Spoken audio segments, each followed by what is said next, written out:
بسم الله الرحمن الرحيم. Bapak Ibu yang dirahmati Allah Subhanahu wa taala, pertama mari kita senantiasa memanjatkan puji syukur kehadirat Allah Subhanahu wa taala atas berbagai nikmat yang Allah berikan kepada kita, terutama nikmat hidayah, iman dan Islam. Salawat serta salam semoga senantiasa dilimpahkan oleh Allah Subhanahu wa taala kepada Nabi kita Nabi Muhammad sallallahu alaihi wasallam, pada keluarga beliau, para sahabat dan seluruh pengikutnya yang senantiasa istiqomah sampai akhir zaman. Malam hari ini kita akan melanjutkan kajian kita dalam kitab Minhajul Muslim, yaitu pembahasan tentang rukun Islam yang kelima, yaitu tentang haji. Bahasa haji sekaligus tentang umroh, Jadi pembahasannya tentang haji dan umroh, Bapak Ibu yang dirahmati Allah Subhanahu wa taala, yang pertama di sini pembahasan tentang haji, Jadi haji ini hukumnya adalah wajib, Haji ini diwajibkan oleh Allah Subhanahu wa taala atas setiap muslim dan muslimah yang mampu menanggung beban perjalanan, untuk mendatanginya. Maksudnya untuk datang ke Baitullah, ke Masjidil Haram. Kewajiban ini sebagaimana firman Allah Subhanahu wa taala dalam surah Ali Imran 97. Allah berfirman, "Walillahi 'alan nasi hijjul baiti man istata'a ilaihi sabila." Mengerjakan haji adalah kewajiban atas manusia terhadap Allah, yaitu bagi orang yang telah sanggup mengadakan perjalanan ke Baitullah. Jadi di sini ada syaratnya, manis tato'a ilaihi sabila, bagi orang yang sanggup mengadakan perjalanan ke Baitullah. Ada istito'ah di situ, kemampuan, kesanggupan, Dan sanggup di sini sanggup secara kalau sekarang secara finansial, Karena memang haji ini kan biayanya cukup besar, ambil porsi 25 juta. Kemudian kalau yang tahun 25 ini 2025 itu pelunasannya itu kemarin jamaah haji itu 33,6 juta, 33 juta 600. Makanya kewajiban ini bagi setiap muslim yang sanggup mengadakan perjalanan, seperti itu. Sanggup secara finansial, kemudian secara fisik, secara fisik, kesehatannya prima dan dia ini memang mampu, untuk melaksanakan ibadah haji, karena di situ ada apa? Ibadah fisik, tawaf, sa'i, kemudian ada lempar jumroh dan lain sebagainya, begitu. Kemudian untuk bekal ini kemampuan secara materi finansial ini bukan hanya bagi yang mau berangkat haji, tetapi dia juga harus meninggalkan nafkah untuk keluarganya, kan dia punya tanggung jawab terhadap istri dan anak-anaknya atau keluarganya, Maka dia mampu secara materi untuk bekal dia berangkat ke Baitullah, dan dia juga bisa memberikan bekal atau nafkah terhadap keluarganya. Jadi Bapak Ibu yang dirahmati Allah Subhanahu wa taala, dalam surat Ali Imran tadi itu, di situ Allah Subhanahu wa taala mewajibkan haji, mengerjakan haji adalah kewajiban atas manusia. Nah, kalau wajib, kalau kita belajar fikih itu kan kalau dia mampu tidak melaksanakan apa? Dosa, karena ini wajib, Nah, seperti itu. Berbeda kalau sunnah, Kemudian sabda Rasulullah SAW, Buniyal Islamu ala khamsin. Islam dibangun di atas 5 rukun, Syahadati alla ilaha illallah wa anna Muhammadar Rasulullah, wa iqamis shalah, wa ita'iz zakah, wa hajjil bait, wa shaumi Ramadan. Jadi Islam dibangun di atas 5 rukun. Yang pertama adalah bersaksi bahwa tidak ada ilah selain Allah dan Muhammad adalah utusan Allah. Kemudian yang kedua adalah mendirikan sholat, menegakkan sholat. Kemudian wa ita'iz zakah, menunaikan zakat. Kemudian wahajjil bait, ya, yaitu haji ke Baitullah wa shaumi Ramadan, dan berpuasa di bulan Ramadan, ya. Hadis ini diriwayatkan oleh Al-Bukhari, ya. Jadi dari dua dalil ini, ya, dalil dari Al-Qur'an surat Ali Imran 97 dan hadis yang diriwayatkan oleh Imam Bukhari ini menjadi dasar hukum wajibnya ibadah haji, ya. Tapi tadi bagi yang mampu, ya, bagi yang mampu. Sebenarnya zakat juga begitu, zakat wajib bagi yang mampu, ya kan? Mampu itu maksudnya dia memang sudah memiliki harta mencapai nisab dan sudah haul selama 1 tahun, dia wajib bayar zakat. Kalau tidak mampu, tidak wajib. Ya. Pokoknya enak agama Islam ini. Allah itu tidak pernah membebani hamba di luar kesanggupannya, begitu ya. Dan haji ini hanya diwajibkan sekali sepanjang umur. Jadi selama hidup itu hanya diwajibkan 1 kali, ya, sekali saja. Ya. Berdasarkan sabda Rasulullah SAW, al-hajju marratan, faman zada fahuwa tatawwu'un. Haji yang wajib itu hanya sekali saja.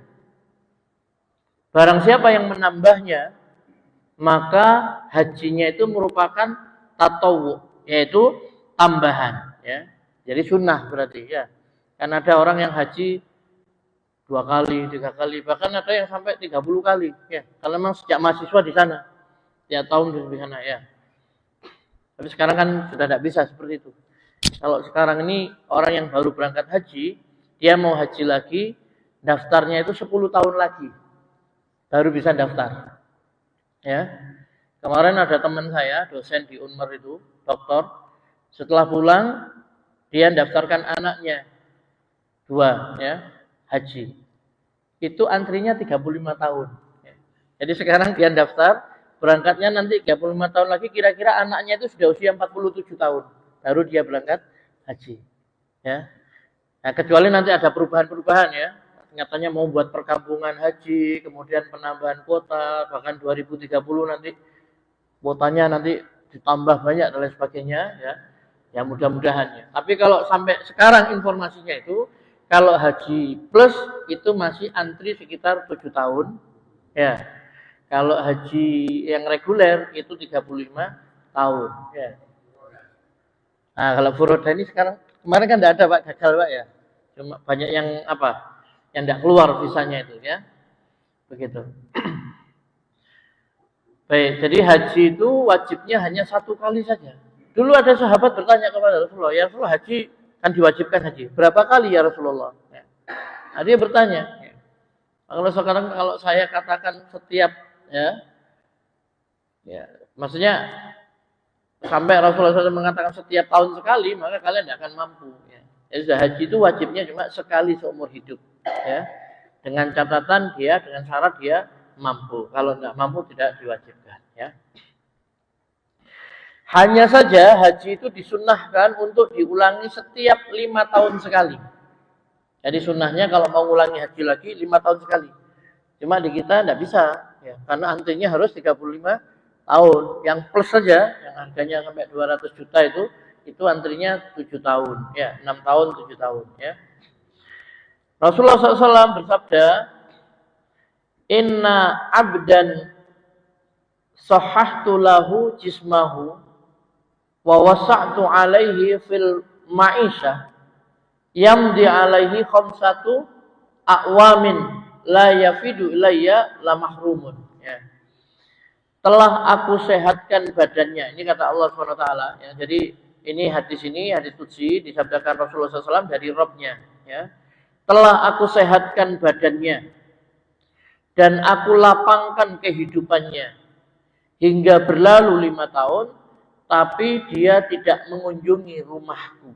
Maksudnya ini adalah Ka'bah, ya, Baitullah. Itu adalah Ka'bah, ya. Ini hadisnya diriwayatkan oleh Ibnu Hibban di dalam sahihnya, ya. Jadi hadis sahih riwayat Ibnu Hibban, hadis qudsi. Telah aku sehatkan badannya, aku lapangkan kehidupannya hingga berlalu 5 tahun, tapi dia tidak mengunjungi rumahku, ya. Baitullah, yaitu Ka'bah, ya, begitu. Jadi sunnahnya kalau mau haji lagi 5 tahun lagi, ya setiap 5 tahun begitu ya, begitu. Pak, kalau tiap tahun bagaimana? Kalau memang ada kesempatan 5 tahun tidak apa-apa. Kalau dulu kan ada jamaah yang jamaah haji yang memang setiap tahun dampingi, ngantarkan jamaah haji, ngantarkan, tidak ada masalah, ya seperti itu. Tapi haji yang wajib cuma 1 kali, ya seperti itu. Adapun umroh maka hukumnya adalah sunnah muakkadah. Umroh itu sunnah muakkadah. Ya. Firman Allah, wa atimmul hajja wal umrata lillah, dan sempurnakanlah ibadah haji dan umroh karena Allah. Ya. Surat Al-Baqarah ayat 196. Ya. Jadi kalau umroh itu sunnah muakkadah. Ya, begitu. Ada seorang berkata, sesungguhnya bapakku telah berusia renta sehingga tidak mampu lagi pergi haji, umroh ataupun perjalanan lainnya. Maka beliau sallallahu alaihi wasallam bersabda, hujjah an abika wa'tamir. Kalau begitu berhajilah untuk bapakmu dan berumrohlah. Ya. Jadi Rasulullah memerintahkan kepada seseorang yang mengajukan menyampaikan pertanyaan kepada Rasulullah, kalau bapaknya sudah tua renta, tidak mampu lagi berangkat haji atau umroh, ya, atau melakukan perjalanan yang lain, maka Nabi memerintahkan kalau begitu hajilah untuk bapakmu dan berumrohlah. Ya, hadis ini diriwayatkan oleh Ashabus Sunan, ya, dan disahihkan oleh Imam At-Tirmidzi. Ini dalil bolehnya menghajikan orang tua dan juga mengumrohkan orang tua, ya. Atau yang dikenal dengan badal, ya, badal umroh, ya, seperti itu. Ada syaratnya. Syaratnya kalau membadalkan itu, ya, orang yang dibadalkan itu tidak mampu untuk berangkat sendiri. Duitnya banyak, Pak, miliaran, ya. Tapi dia tidak mampu, mungkin karena sakit, stroke dan lain sebagainya. Atau mungkin sakit berat, ya, gagal ginjal, kemudian enggak, ini masih hidup, Pak. Oh ya, kalau meninggal dunia malah enggak apa-apa juga, ya. Ya, jadi orang yang dibadalkan itu tidak mampu berangkat sendiri. Kalau orang yang dibadalkan ini sehat, mampu, enggak boleh dibadalkan.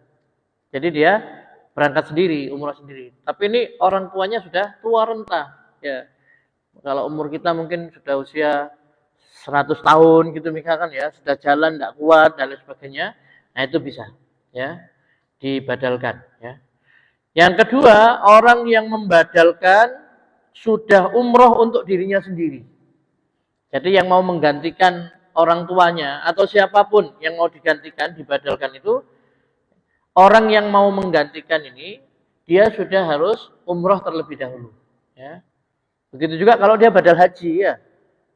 Dia menghajikan orang tuanya, dia harus anaknya yang sudah pernah berhaji terlebih dahulu, ya, seperti itu. Kemudian yang ketiga adalah izin orang yang dibadalkan. Kalau dia masih hidup. Jadi kalau orang masih hidup, orang tuanya, dia izin, ya, menyampaikan, ya, Pak, sampean tak umrohkan, ya, gitu, ya. Karena bapak tidak mampu kan, sudah sepuh dan sebagainya. Ya. Harus ada izin, ya, karena masih hidup, ya, ya, seperti itu. Kemudian yang keempat adalah mampu menjalankan rukun dan wajib umroh dengan baik. Jadi orang yang membadalkan umroh tadi itu, ya, itu adalah orang yang bisa menjalankan rukun, ya, dan wajibnya umroh dengan baik. Artinya dia ini sudah punya ilmunya gitu loh, ya. Bisa dipahami maksud saya, ya. Jadi dia ngerti, ya, umroh itu bagaimana, rukunnya, wajibnya dan sebagainya, sehingga dalam pelaksanaannya itu dia bisa benar sesuai dengan sunnah Rasulullah Shallallahu Alaihi Wasallam. Ya, itu 4, ya, syarat bagi orang yang badal umroh. Yang dibadalkan tidak mampu berangkat sendiri, orang yang membadalkan sudah umroh untuk dirinya sendiri, kemudian izin orang yang dibadalkan kalau dia masih hidup, ya. Kemudian yang keempat adalah mampu menjalankan rukun dan wajib umroh dengan baik. Pak, kalau sudah meninggal apa perlu izin? Kalau sudah meninggal tidak perlu diizinkan, Pak. Sudah meninggal dunia ya. Jadi langsung diumrohkan. Tidak apa-apa. Menurut sebagian para ulama tidak apa-apa. Ya.